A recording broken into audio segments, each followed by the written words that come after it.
来即个南部的雨是落真大，阁落真久。为嘉义到高雄，有真侪蔬菜甲水果拢袂赴采收，损失惨重。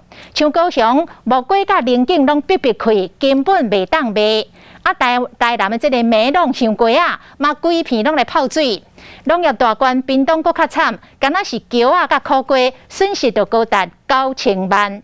讲即个南台湾的农业损失加起来，总共超过2亿。农委会主委陈吉仲早起到嘉义来视察，承诺讲一切灾损，政府拢会将款来认定，会帮助农民度过灾情。陈其迈替农民你唔甘，木瓜园拢是土，另外一边的菱景共款嘛真惨。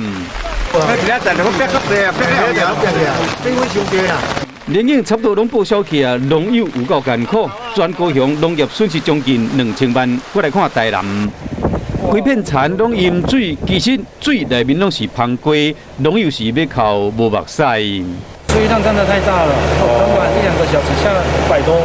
过来到农业大县屏东，这球拢有雨水浸甲烂去。来到田园内，规涂骹拢是雨水拍落去的球，农民损失惨重。差不多7-8成有啦。农委会主委陈吉仲嘛去嘉义勘灾，伊讲农产品差不多拢害了去啊。农友若申报，一定会补助。我们有低利率贷款，只要因为灾害，今年来贷款，我们的利息全减免到明年的4月中旬。